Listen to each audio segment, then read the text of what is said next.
Today, a Democratic Senate campaign has completely imploded after allegations forced Graham Platner out. Donald Trump's reaction tells us a lot about what we need to know.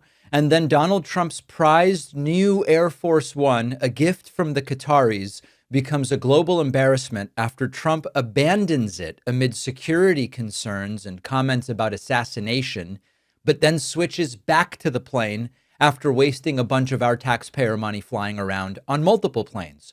We'll talk about the growing demands for proof of life for Mitch McConnell, including now from Governor Andy Beshear, plus another strange Trump press conference where he says he was president 3 times, invents economic statistics out of thin air, and of course struggles with basic questions from reporters. Finally, another Washington beautification project goes wrong as our friend Aaron Parnas discovers a code brown, as we call it in my household. We refer to diaper situations as code brown with the baby, but Donald Trump now dealing with a code brown, and it is becoming another symbol of a presidency defined by self-inflicted distractions. It's a big show today, if they'll let us do it.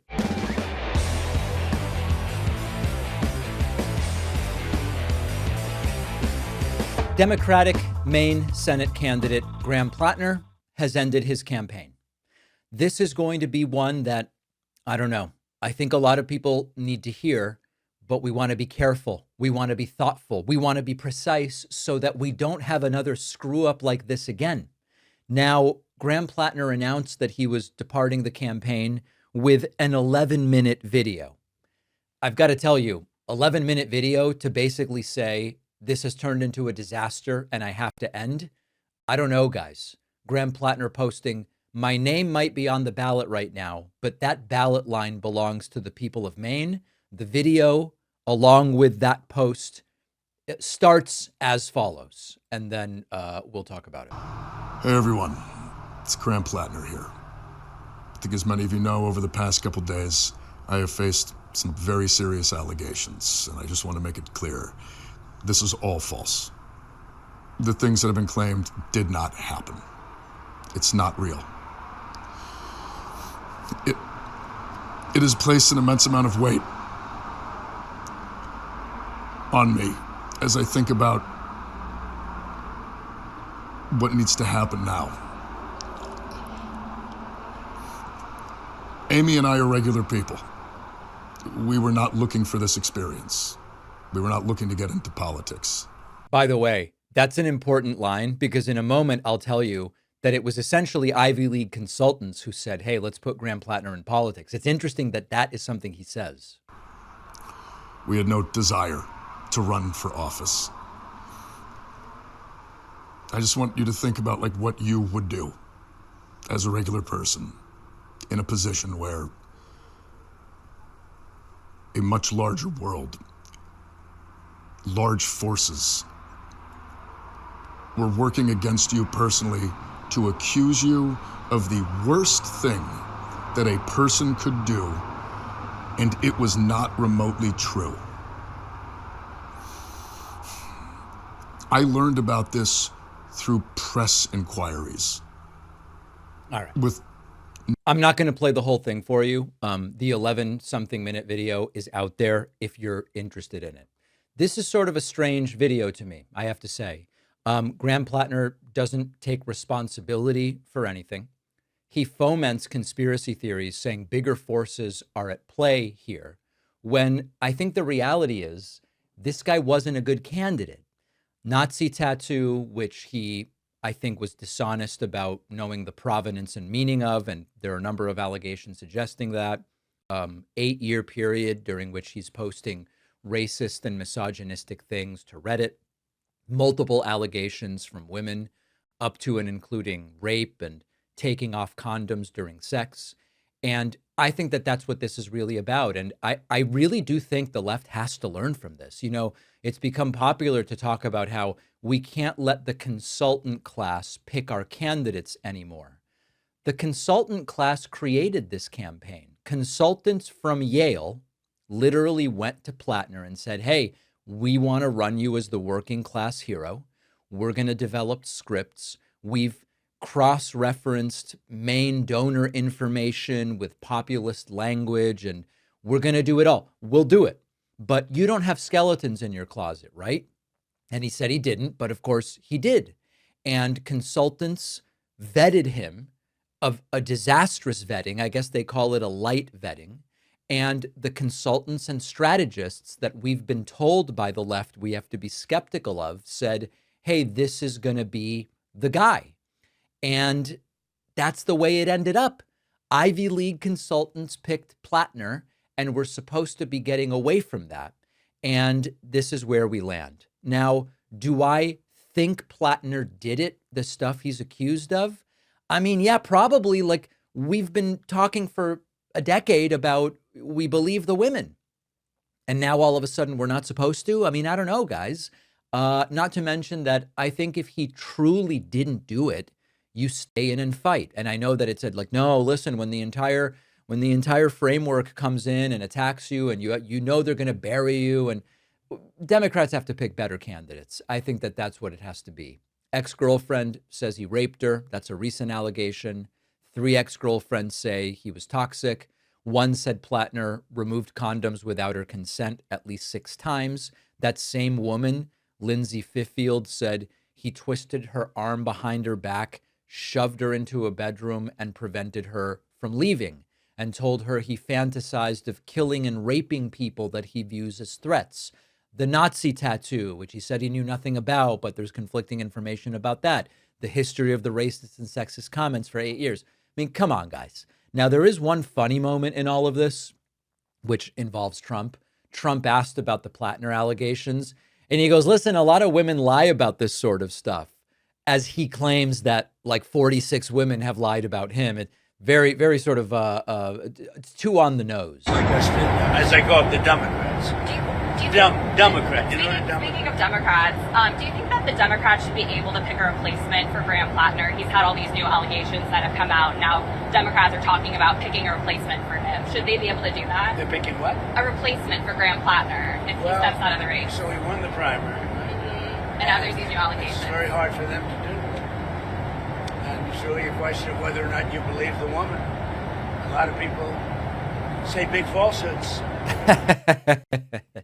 Shocking that Trump might not believe allegations about assault from women, right? I mean, there's only several dozen such allegations against him. So it is sort of, in my mind, there is a sort of poetry to the idea that the final defender, this isn't the only defender, but sort of like all of a sudden the most prominent defender of Platner against the allegations is Trump, who's had dozens of sexual assault allegations against him, has been found civilly liable for sexual abuse of E. Jean Carroll, and on and on and on. So the fact that politics make strange bedfellows, the enemy of my enemy, like whatever sort of phraseology you want to apply, Trump coming out of the woodwork to go, I don't know, a lot of women lie about this sort of stuff, really says a lot. So now, unfortunately, the Democratic Party, after failed vetting and consultants pulling this guy in, is going to have to be in a situation to find a new candidate. Now, there is a silver lining here. There's a silver lining here,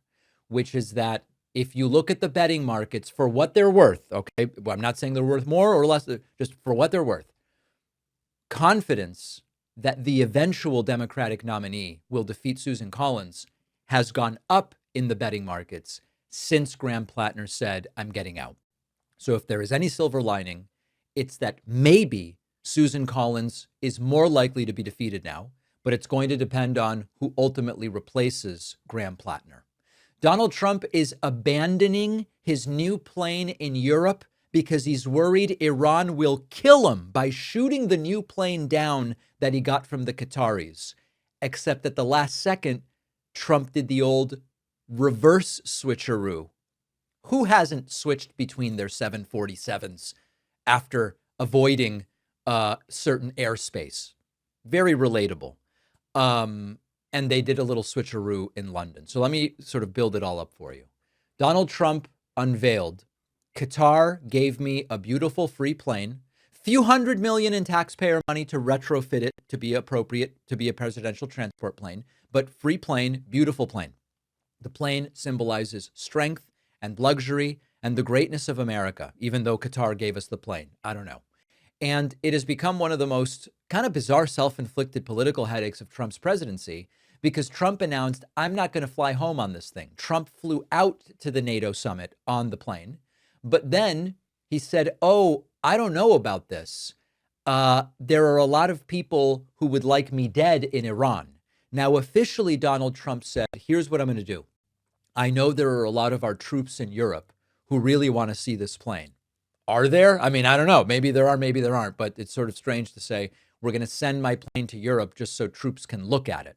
And so the plan was the new plane is going to make a stop at military bases so soldiers can look at the plane. And I'm going to use the official previous blue 747 that is typically referred to as Air Force One to fly home.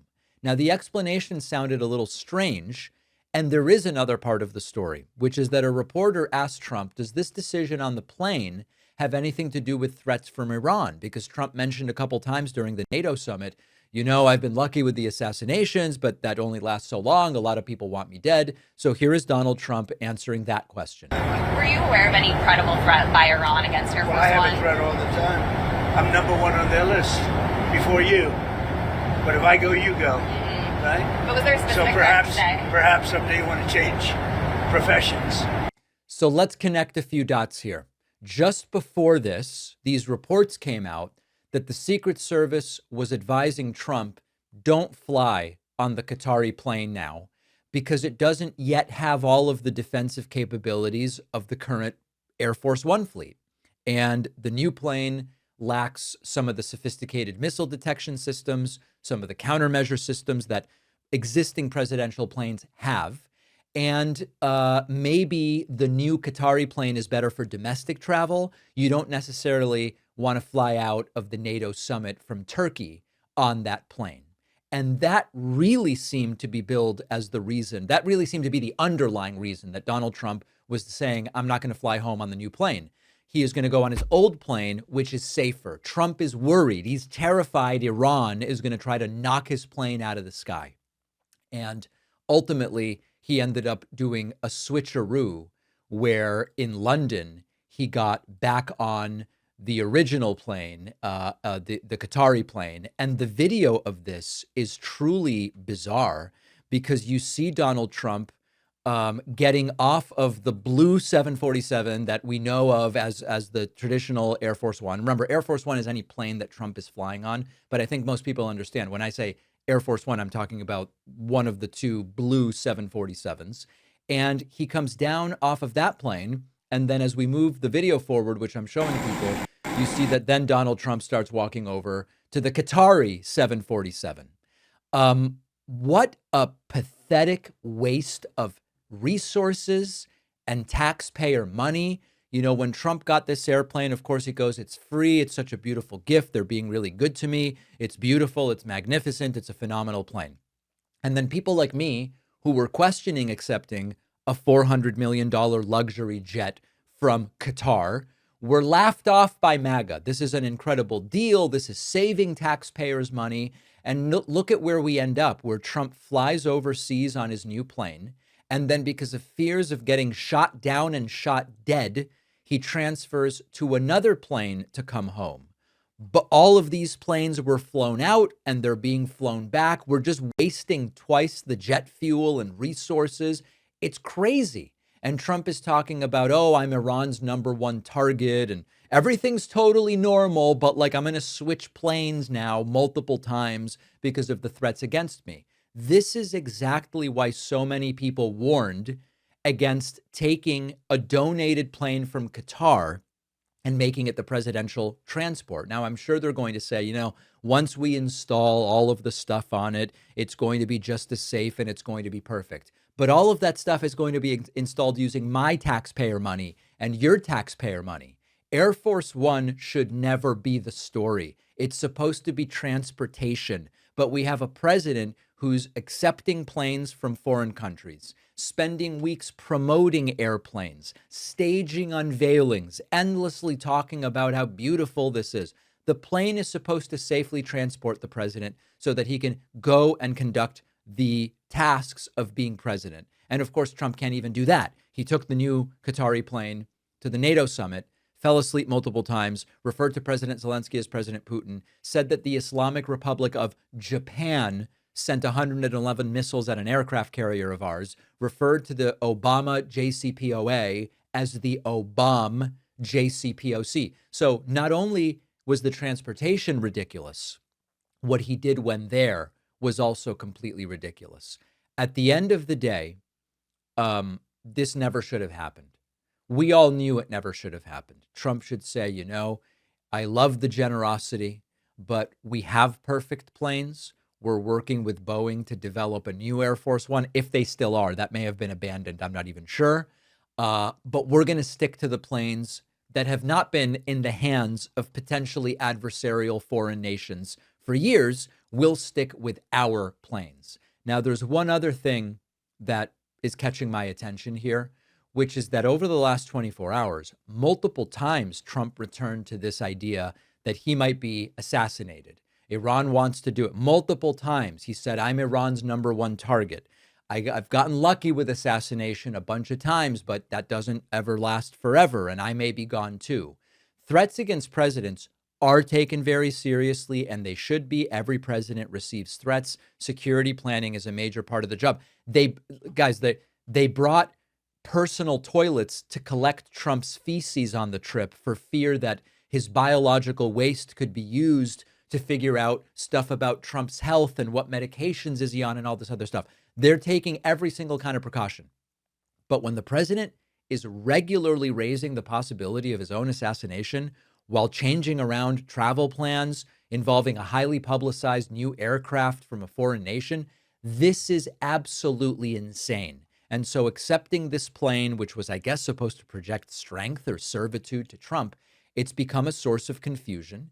And instead of proving Trump's deal-making bona fides, it just shows that Donald Trump doesn't seem to understand that everybody has figured out how to placate and manipulate Trump, and it's another distraction completely of his own making. If he had just continued flying on the existing planes until the next generation plane was ready, none of this would be happening. And now it's the story, and Trump ends up looking like the clueless guy that's easy to manipulate. Insanely stupid and painfully wasteful.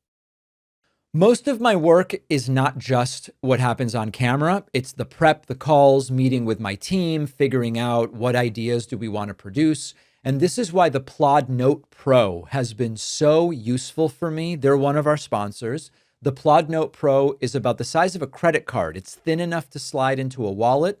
It attaches magnetically to the back of my phone, and I can use it for meetings, calls, interviews, brainstorming. If I want to talk through an idea without stopping to type notes as I go, I just hit record. I have my conversation. Plod will transcribe the audio. It'll separate the speakers, give me a summary of the points that were most important, and even turn that into action items of what do I have to do. I can also search everything later with the Ask Plod feature. And Plod is also built around enterprise-level privacy and security standards. Check it out. Go to plod.ai/Pakman and use the code Pakman for 10% off all products. The link is in the description.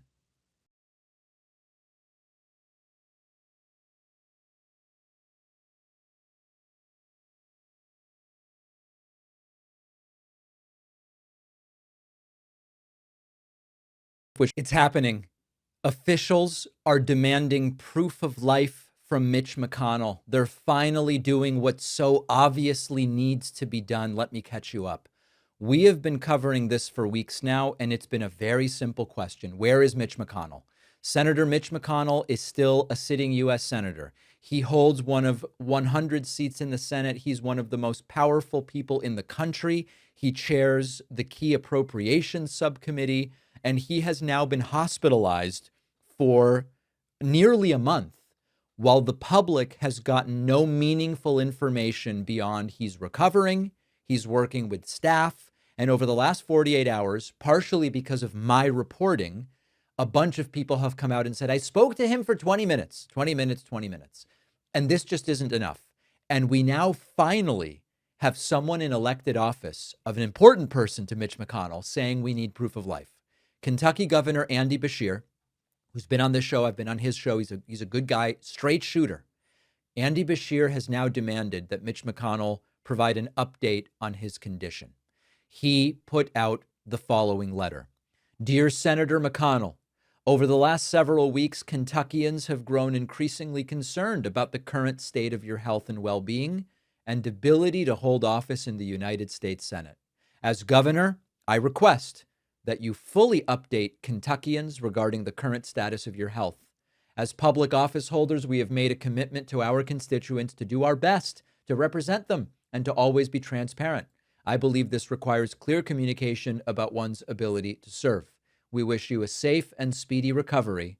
Sincerely, Governor Andy Beshear. The reality right now is that we do not know whether he is alive, and we do not know whether he is, some have used the phrase on life support, some have used the phrase brain dead, and some have used the phrase unconscious. We have a source that communicated to us that Mitch McConnell has been unconscious since he went to the hospital. One of the most powerful legislative bodies in the world is functioning with a member who has effectively disappeared from public view. Republicans hold a small majority in the Senate. Every single one of these votes matters. The Defense Appropriations Subcommittee that McConnell chairs is extraordinarily important. The absence of Mitch McConnell could affect nominations and legislation and funding votes. So this is not a private citizen taking medical leave from work. This is a constitutional office. Millions of Kentuckians have two senators representing them, and one of them's been missing for almost a month. Now, here's where the story, I think, gets even more consequential. If Mitch McConnell resigns, and if he's unconscious, he can't resign, right? If he resigns, or if it is determined he's no longer able to serve or whatever happens, the process for replacing him is kind of a mess because Kentucky Republicans changed the law to prevent Democratic Governor Andy Beshear from appointing a temporary replacement for a senator. And instead, the law says you have to have a special election. But there's a bunch of legal experts who now say that law may be unconstitutional and in and of itself could trigger a lengthy court battle. So imagine the possibilities: a special election, a court fight, a vacant Senate seat, questions about who really has the authority to fill it. This was like hypothetical, I guess, 2 years ago, but it's a very real question right now because it's increasingly seeming like Mitch McConnell cannot return. All we can do is speak statistically. If an forget about unconscious, okay? If an 84-year-old senator who is in precarious health, we know that because he was already hospitalized this year, he's fallen, he's frozen, all that stuff. If he is in the hospital for a month, statistically, how many 84-year-olds return to the demands equivalent to that of a U.S. senator after a month of hospitalization? It's an infinitesimal number. And so the silence around this is completely impossible to justify. Nobody is asking for his complete medical chart. We don't need every lab result. We don't need transcripts of conversations with physicians, and we don't even know if he's capable of having conversations. It's just a really simple question. Is he alive? Is he conscious? Is he capable of serving? Is it reasonable to expect that he's going to come back? What's the general nature of his condition? It's a United States senator. His vote could determine the outcome on foreign policy, domestic policy, all this stuff. I think Governor Beshear deserves credit because relatively few elected officials have been willing to do this. Where are the other senators? Where are the Democrats? Where are Republicans even on this? Every single other senator in that legislative body should be saying the same thing. And if the roles were reversed, if a Democratic senator disappeared into a hospital for almost a month with no substantive updates, and only all of a sudden after 24 days and some reporting that goes, this guy might be unconscious, a few Democrats came out and went, oh, I spoke to him for 20 minutes. Would anyone accept that? And would Republicans go, let's just wait, let's give him more time? Of course not. They would be demanding answers every single day. That's what needs to happen here. And this is really not about political party. This is really not about shaming people or salacious reporting about health or anything like that. This is one of 100 U.S. senators. So we deserve the answers. Andy Bashir is looking for the answers. We will see if he gets them. Donald Trump stunned reporters at the wrap up to this NATO summit, saying that he has been president 3 times. Something is wrong with this guy, and it is time for it to be the primary topic of conversation around this presidency. Here is Donald Trump saying, I got to be president 3 times. You did? I didn't think that happened, and I didn't think that was legal. And look at Hegseth and Rubio and Besant standing there with their condescending looks. Dear God. An oil glut right now because we got all those boats out of the strait, and it's going to drop, and I've predicted everything.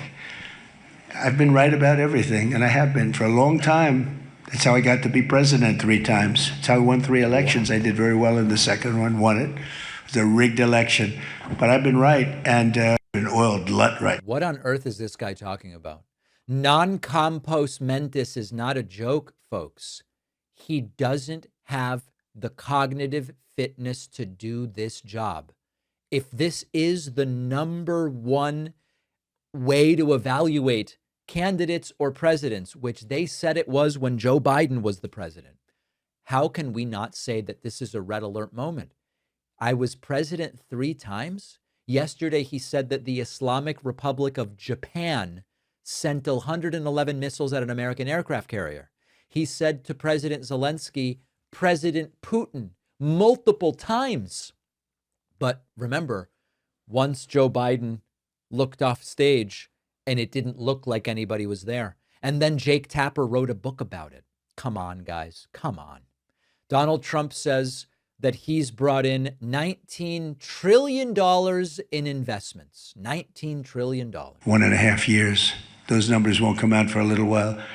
So we have 19.2 trillion, not billion, not million, trillion with a T, invested in plants and equipment that's being built all over the country. I'd go further.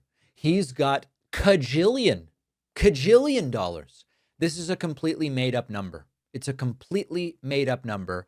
And one of the things that is really weird, I guess, or I don't even know the right word to apply to it, is that if you know anything at all about the American economy, you know that this isn't possible.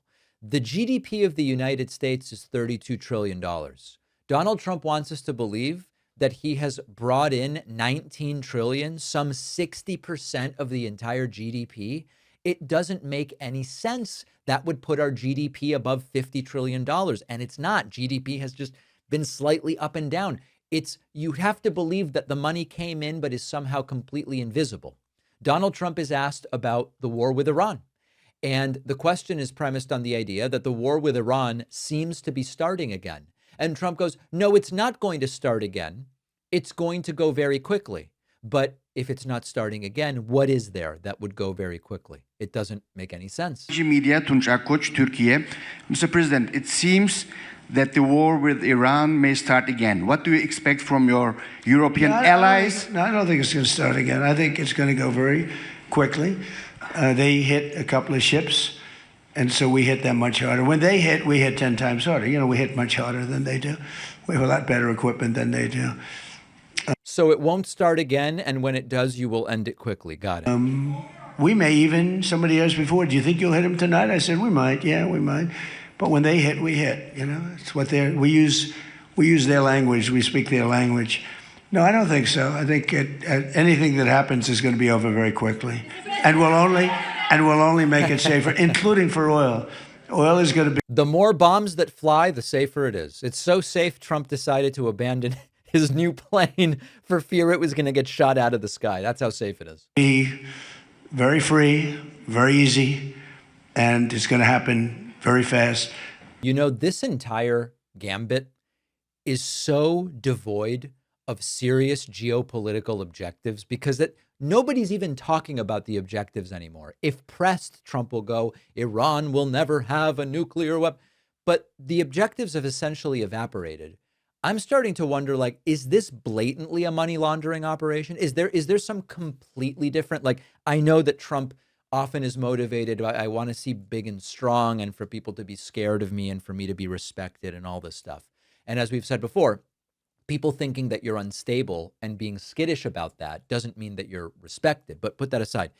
Is it possible that this entire thing is just a brazen money laundering operation of some kind, and that that's really what's at play? Because if we just evaluate this on the standards of geopolitical objectives, it's completely bogus. Trump asked, "Why aren't you flying your new plane home?" Thank you, President Trump. Stephen Nelson from the New York Post. I'd like you to address speculation that you're leaving Ankara not in the new Air Force One because of security concerns involving Iran. You've spoken today twice about them possibly assassinating you and possibly being successful. Did that concern have something to do with Well, I you? speak about it a lot because, you know, the life of a president is very dangerous. It's 5.2%. You know what a race car driver is? 1/10 of 1%. A bull rider, that looks pretty dangerous to me. It's 1/10 of 1%. No, it's 5.2% is you don't make it. You should have told me. You're an excellent reporter. You should have told me that years ago. Maybe I wouldn't have run. It's a very dangerous profession. No, I'm number one on the kill list for Iran. They're lovely people. I'm number one. So I don't know. I can't tell you that, but I don't really care because I'm doing my job and I'm doing it, I hope, better than anybody's ever done it, because we have a country that's hot and really, really successful. But I mention it only because it's on the list. I mean, it came out. There was another list came out yesterday, and I'm number one on. I like being number one on TikTok better, but I'm number one on the list for killing. Go ahead. Hey, Sean McCreesh, New York Times. But why aren't you flying the new plane home? Say what? Why aren't you flying on the new Air Force One home? It's flying to Europe, to one of the big bases, 2 or 3 of the big bases, where we can show it to the people. Yep. Trump just wants people to see the plane. Does anyone else see how much of a pathetic distraction this free but not really free plane has become? Flying there on one plane, but flying both the planes there, and one's empty, and then flying back on another. And then ultimately we learned that Donald Trump switched planes in London. I mean, it's outrageous. Now, then we get to something I'm going to delve much more deeply into tomorrow. Donald Trump says he would be the greatest communist in history, up there with Lenin. You might go, Lenin? Who's that? Lenin, yeah. There's a bigger story here about Trump and communism. In the country. And communism's easy to sell. I would be the greatest communist in history. I'd be right up there with Lenin. I'd be as good as anybody. You've got free rent for the rest of your life. What they don't say is that you'll be living in squalor in 12 months. Tomorrow, I am going to talk to you about how much Trump really does love communism, and he loves it. I'll explain. For the second time in the day, Donald Trump mused about getting assassinated. They're gone. Now they have another set of leaders. They may be gone. Who knows? And you know what? I may be gone too, because I'm their number one target. It's out all over the place. I'm their number one because they're scum. That's the way they act, and that's the way they've done it for 47 years. So they're scum and they want Trump dead. And with that, Donald Trump lumbers away from the microphone, putting the press conference to bed not a second too soon. See you back. Thank you very much, everybody.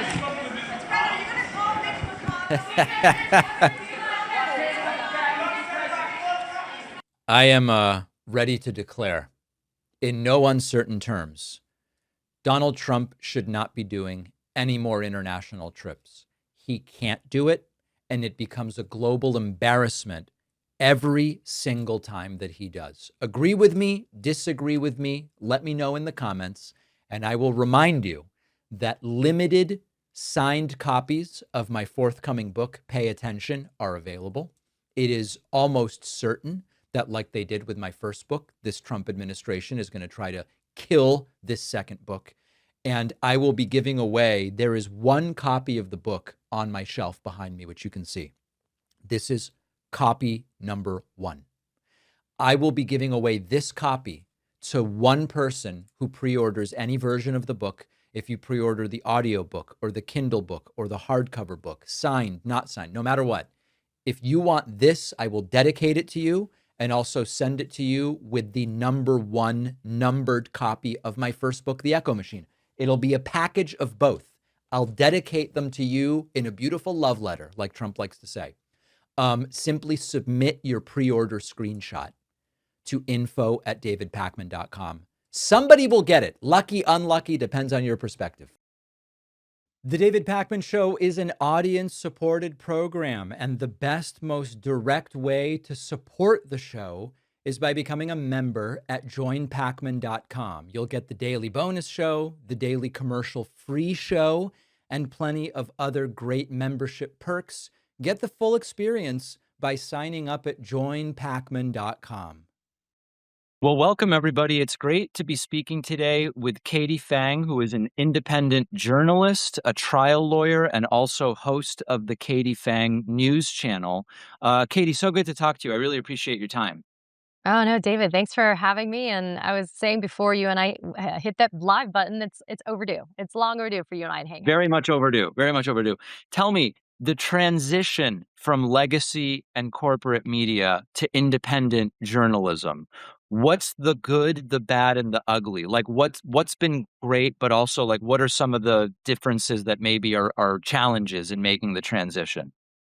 I think for most people, my immediate response on the spectrum of ugly would be kind of the lack of a consistent paycheck, right? I think a lot of us equate success professionally as I am a W-2 employee and I get a paycheck every 2 weeks and this is what it is.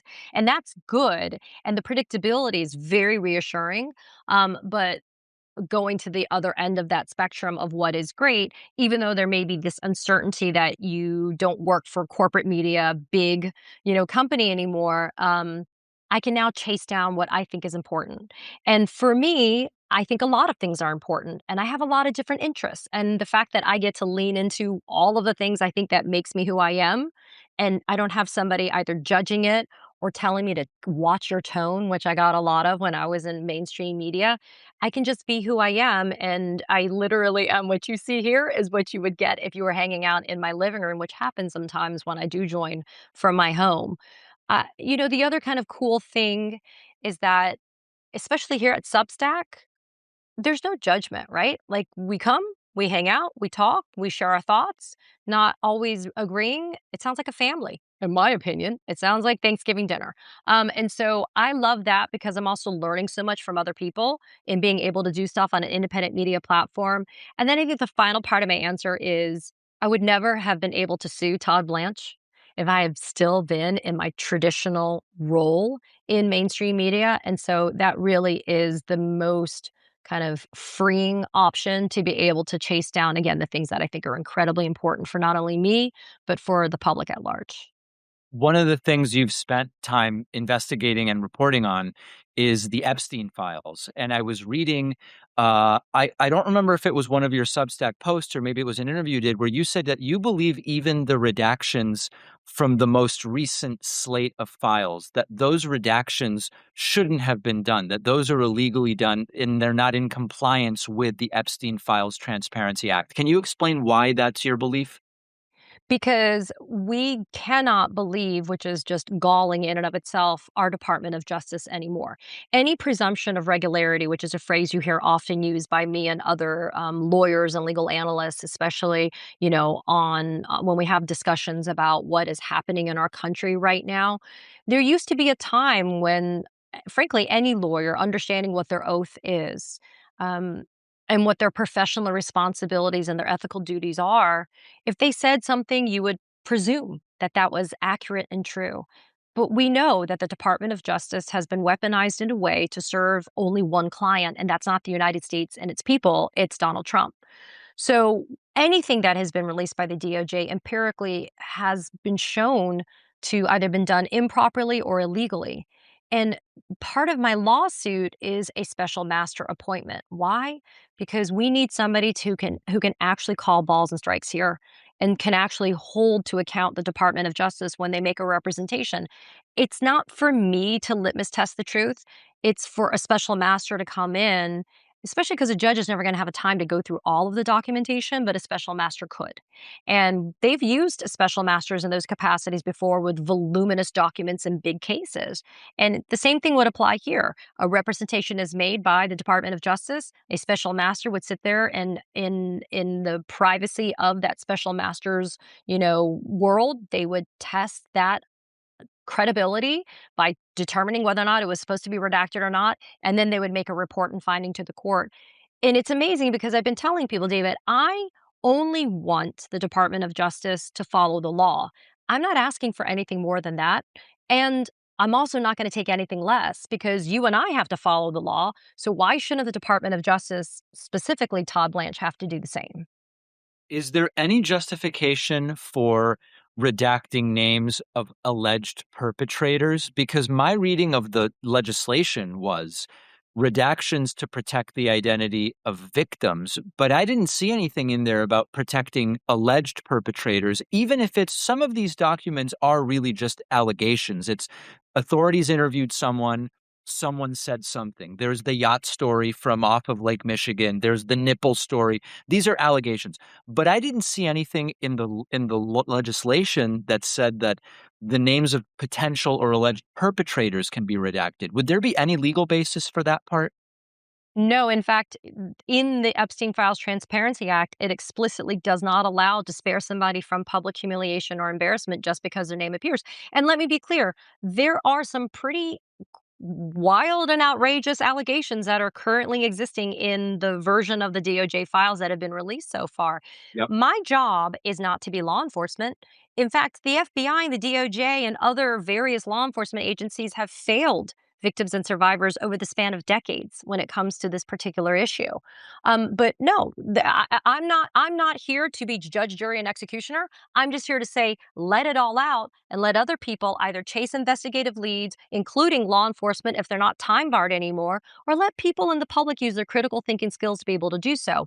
This gray area that has now been created by the Department of Justice recently in my lawsuit in their latest response is Blanche says, I am still protecting the identities of victims and survivors in some of these redactions, and that's the reason why I'm not doing it. And there is a subset of people that are in the files about whom we already know that were either recruited, brought in, were victims, were groomed, and then they themselves became abusers, recruiters, groomers, or perpetrators themselves. Again, I'm not here to judge the credibility of somebody claiming that they began their journey in Epstein's orbit as a victim. But I believe that that is what Blanche is hiding behind. And so I don't want to impute any nobility or integrity to what Blanche is doing here. I just think he's looking for a convenient scapegoat kind of label he can tack on to this stuff as an excuse as to why he's not turning things over. One of the things we've seen is that since the start of the Iran war, the search interest in Epstein stuff has just declined. And people can verify this on their own. You can go to Google Trends and type in Epstein files. You'll see it for yourself.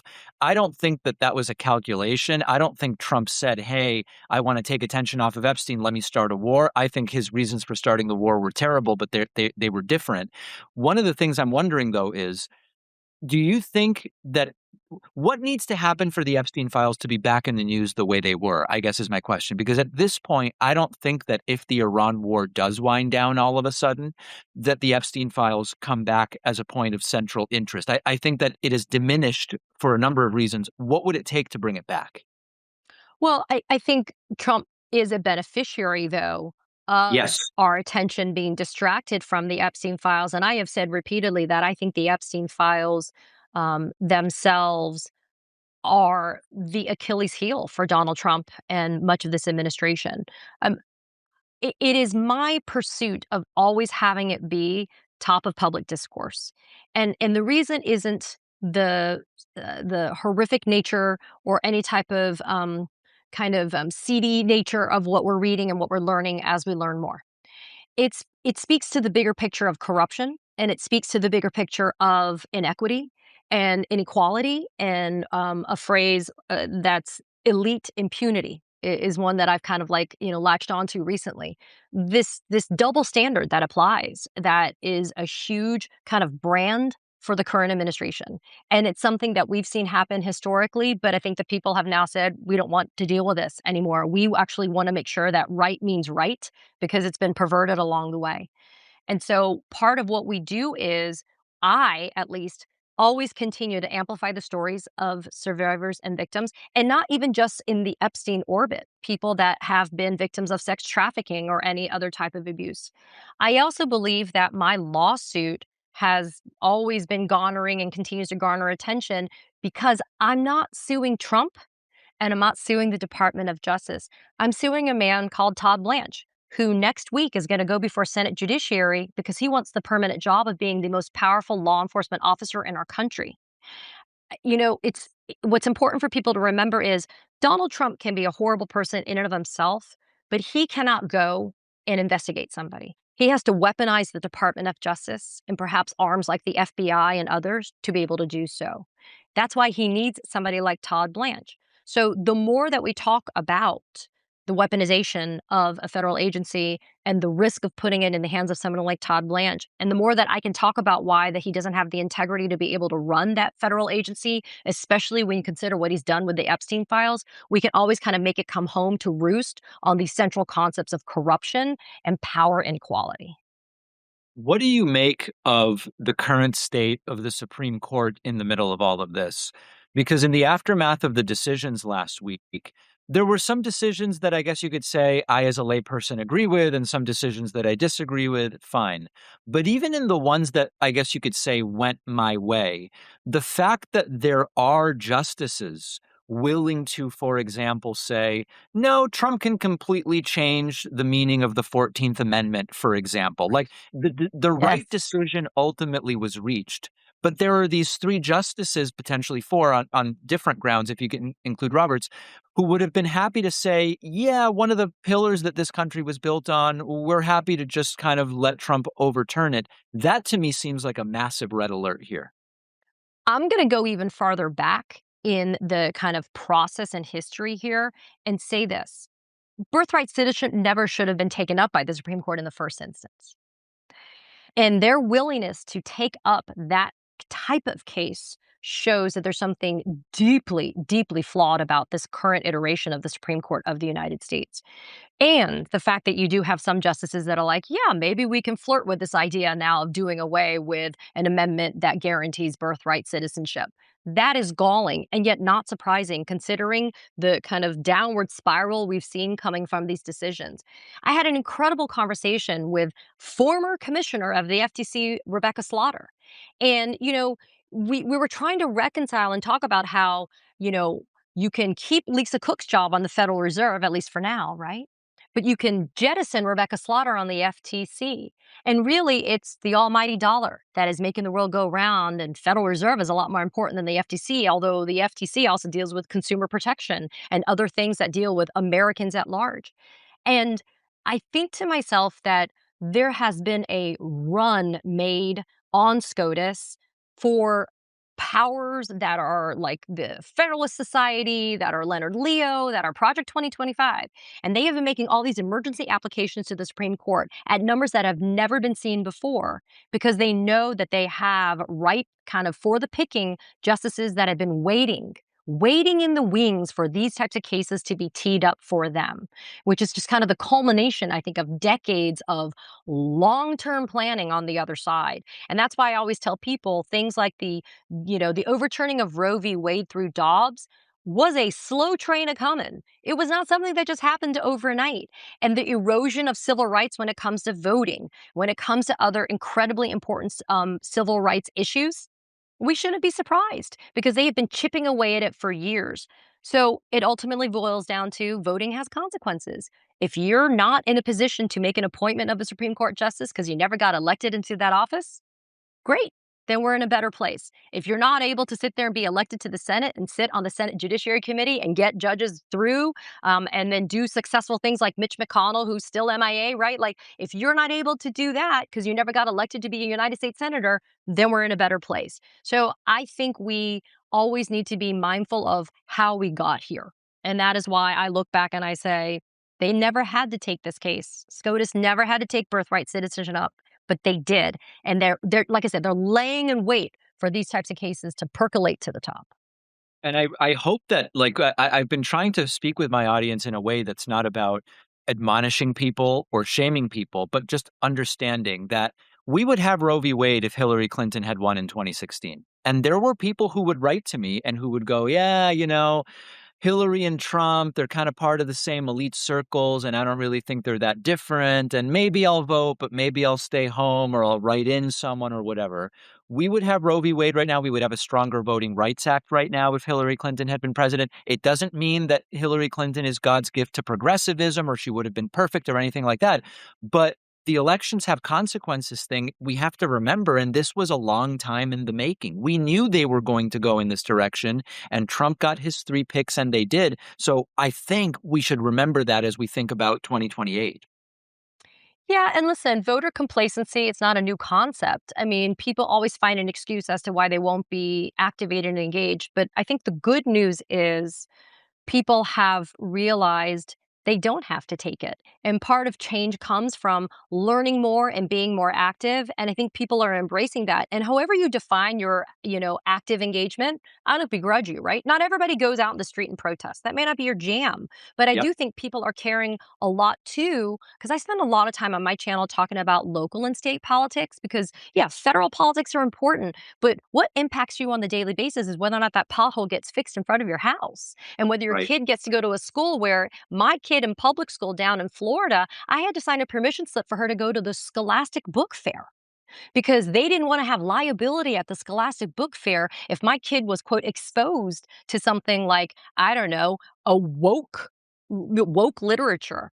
Like the school boards are dealing with that. The people that are elected as governors are dealing with that. Your attorney general, if you're in California, you got Rob Bonta. If you're in Oregon, you got Dan Rayfield. You got people that are fighting for you as an attorney general, regardless of what your party affiliation is. So I am telling people you should pay attention to the stuff that impacts you. And it doesn't mean that you have to take on 20 different causes. Find one that you really care about and lean into it. And you'd be surprised how many more people are also like-minded and they share your fears, they share your dreams, they share your anxiety, but they also share your drive to make a difference. And I feel like we're really showing that now. And I find that to be the cool, refreshing part of what we're doing now. Katie, thanks so much for talking to me. Make sure to Of course. check out Katie Phang on Substack, Katie Phang News Channel. Let's definitely do this again. Of course. Thanks for having me. It was so good to see everybody. Thank you. Take care. Thanks, everybody. If you like this show, I would love for you to get my Substack writing. Each day, I'll send you a rundown of what's on the show, what's happening, what matters, why. It's free, no spam. Substack is also the only place where we own our data. So if we get censored on social media or on any platform, Substack's going to be the only way I can tell you what is going on. Sign up now at davidpakman.substack.com. You might remember that yesterday morning, Donald Trump said negotiations with Iran are done. There's no deal. The ceasefire is done. They don't want to make a deal. They're scum. They're cuckoo. It's all over. And then Donald Trump gets on one of his planes. It's hard to keep track of which at this point. And he goes, Iran just called. They want to make a deal really badly. Do they? Because you just said they don't. And you just said there's no more negotiations. And you said blah, blah, blah. But no. They want to make a deal. We have many ways we can win, but we've already won militarily. They have very little left, and they want to make a deal so badly. They called a little while ago. They want to make a deal so badly.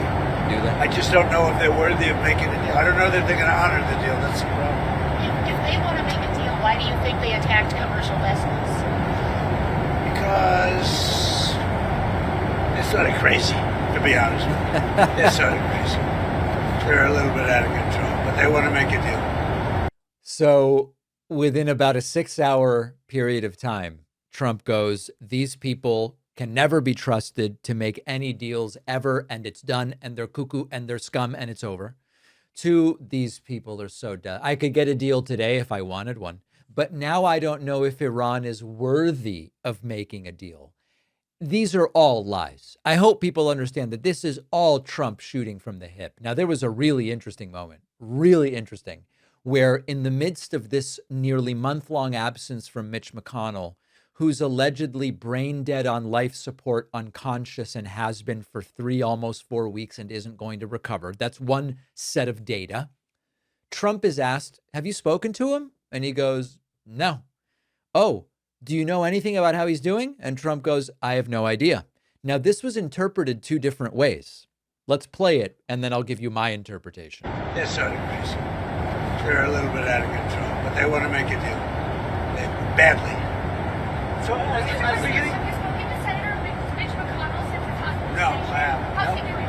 I have no idea. I have no idea how he's doing. At the beginning of before the date. Some people are interpreting Trump saying, I have no idea how he's doing, as Trump really doesn't know, and he definitely doesn't care. That's not my interpretation. I think Trump knows how Mitch McConnell is doing. It's very difficult for me to imagine that a senator of Trump's own party, formerly the majority leader, one of the most powerful senators that there is, I struggle to believe Trump has no idea how he's doing. I think Trump knows, and Trump knows it's very bad. But he knows that he can't just come out and say that, because if he were to come out and say that, all of a sudden it would trigger all sorts of other problems, including, of course, that now what happens with Mitch McConnell becomes an immediate question. It becomes a political question, a legislative question, a Kentucky law question. Trump doesn't want that. So he goes, I don't know a thing about it. Donald Trump, with his very shaky math once again, saying he's going to. He already has brought prescription drugs down 400%, 500%, 600%. The pharmacy now pays us to take the medications, if you can believe it. A story that hasn't gotten a lot of attention. Starting on July 1st, Medicare is now covering GLP-1 drugs for weight loss only. It's the first time it's ever happened. It happened under your leadership. Yeah. How big of a deal is that for people? Well, because they're favored nations, the drug prices have come down tremendously. And also, if you look at Trump RX, it's been unbelievable, the price cuts. But take a look at what we've done in terms of favored nations. We paid the highest drug price in the entire world, and now we pay the lowest drug price in the entire world. Do we? And that means 400, 500, 600% difference. Think of it. The press doesn't want to write about it. And to get that, I had to get the drug companies to do it, and they were good. But they were good because they knew that I couldn't get the countries to do it. You had to get both.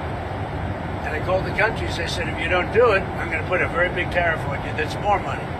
And every country agreed to it. So we went from the highest drug prices in the world, like in New York, a pill would cost $130, and in London it costs $10. So now it costs $20 and $20 because the world is a bigger place, so it's not really split 50. You guys following this? 50.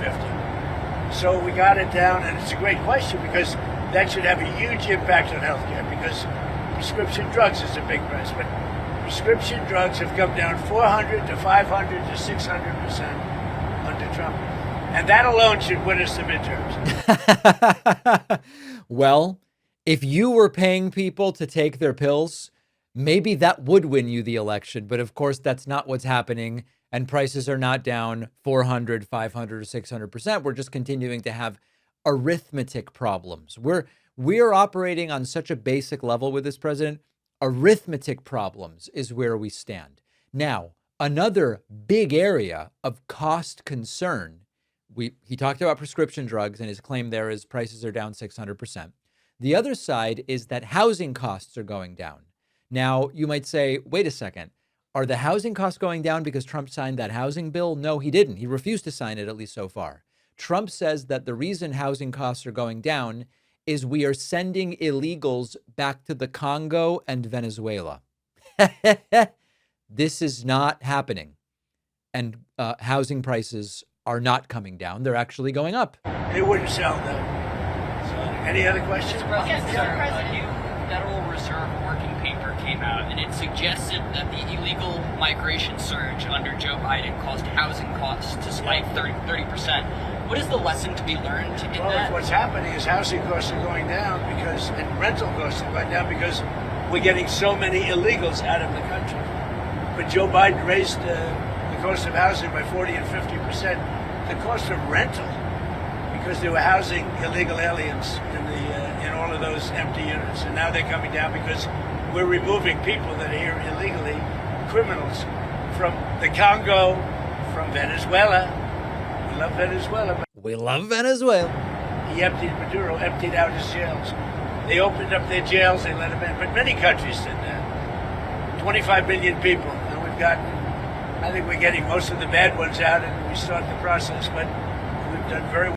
Unfortunately, this is all a fantasy. Housing prices are up in the United States. And in fact, if Donald Trump was really committed to doing something about housing prices, he could have just signed into law the bill to deal with housing prices. Now, that bill is not a panacea, as I've talked about. We talked about it extensively on the bonus show. It does some good things. It lacks other stuff. And, but it's something. And right now, what we have is nothing at all. Trump said, I'm not going to sign that unless you pass my Save America bill, for which there's no support. Finally, Donald Trump concluding the gaggle on the plane by complaining about the questions. Every question is a kill. He doesn't like real questions. He wants sycophantic questions. Said they enjoy the flight. Okay. Thank you, Mr. President. Thank you, sir. It was number 5 or 6 or 7 today. And every question is a kill. But then we have Daniel and some very good reporters. You're a great reporter, Bob. Thank you. Thank you very much, everybody. Thank you, Mr. President. The one guy who asks softball questions premised on the idea that Trump is just treated so unfairly, that guy is the good reporter. What a snowflake this guy is. Donald Trump hit with a nasty code brown. This could not be going worse for Trump, and his latest stunt has backfired spectacularly. Let me explain. Trump has this remarkable ability. He can take just about any project, no matter how small or symbolic, and make himself personally responsible for it. And more often than not, the entire thing falls apart. And the latest example, it's too on the nose. You remember the reflecting pool. Okay. Another one of Donald Trump's very highly publicized beautification projects in DC is going viral because a renovated fountain has now turned the entire little pool brown, and it looks absolutely nasty. Our friend Aaron Parnas posted video from Meridian Hill, also known as Malcolm X Park, showing this fountain that the Trump administration celebrated as part of the effort to beautify the nation's capital. And as you can see, the entire thing has just got completely brown, and everything Trump touches continues to turn to whatever this is, I guess. Now, I know, fountains sometimes have maintenance issues. Of course they do. That's true. The point isn't fountains can never malfunction. The point is that presidents don't make themselves the face of individual landscaping projects. Imagine for a second, would Barack Obama ever hold a press conference because a fountain was renovated? Can you imagine Joe Biden going around saying, look at this fountain. This is my accomplishment? Of course not. Presidents are supposed to focus on governing the country. Infrastructure policy at the top level. Sure, Trump's first term had 12 failed infrastructure weeks? Big picture funding of national parks. Absolutely. That's within the purview of the president. Loosely, but it is. Federal investment in public spaces and third spaces. Cool. Yeah, that makes sense. But whether one specific fountain in one Washington park has clean water, come on, guys. That's the job of city agencies that do a great job, the National Park Service, their contractors, their maintenance crews. It's just not something the president of the United States should try to turn into a personal victory. And I think that that's what makes this Code Brown so revealing, which is that Trump has always had the developer's instinct for politics, which is just like buildings. It's got to have my name on it. It's a branding exercise and it's to promote myself, which is fine until the project inevitably runs into the kinds of ordinary problems that every project encounters. And all of a sudden, the thing you insisted everybody associate you with is associated with you, and you get the blame, and it's embarrassing. And of course, we just had another example, the reflecting pool, which became such an utter embarrassment after very highly publicized renovations had problems. The story took on a life of its own. We learned a no-bid contract was given out. Trump claimed that apparently imaginary villains, vandals, used a box cutter to cut a 300-foot slit in Trump's rubber at the bottom of the reflecting pool. And now they're going to hire apparently the same company to fix it, which is great for them, right? They're going to get paid again. And so a normal president would kind of make sure that public spaces are maintained, but not elevate individual fountains or pools into a symbol of Trump's presidency. Trump loves this stuff because Trump doesn't really want to be president. He prefers to deal with pools, building pools. It's not a criticism of Trump. It's fine to prefer building pools to being president. It's just you shouldn't be the president if that's what you prefer. People are going to judge the results. Trump inserts himself into all of it. No president could possibly micromanage every one of these little projects. And when reality intervenes, which it always does, it's another self-inflicted headache. So nobody is suggesting that the fountain or the reflecting pool are the biggest issues in the country. The issue is that Trump is inserting himself, and the symbolism of it failing after Trump inserts himself is just laughable. And voters, I believe, are observing. Trump doesn't just like taking credit for successes. He wants ownership of things that previous presidents would never dream of making about themselves. And that means he owns the failures. And that there's this old expression that success has many fathers, but failure is an orphan. And Trump has kind of reversed it. He wants to adopt every shiny object he thinks will make him look good. And then he's shocked when those very same objects become the symbols of failure every time something goes wrong. And so only I can fix it as Trump's political brand has run into a problem. And the more Trump is involved, it seems, the more likely it is to become a total humiliation. On the bonus show today, the administration is asking the Supreme Court to immediately reconsider their decision on the birthright citizenship case. Will they do it? Say it ain't so. Secondly, why is everybody saying they spoke to Mitch McConnell for exactly 20 minutes? That's getting a little bit weird. And finally, we are going to talk about the destruction of the legacy of Charlie Kirk, which has become memified and, according to some, very, very cringe. Sign up at joinpakman.com to get instant access to the bonus show. And remember that there are a limited number of signed copies available of my forthcoming book, Pay Attention, which is sitting on my shelf behind me, the first ever copy. I will also be giving away this copy to one lucky person who pre-orders the book.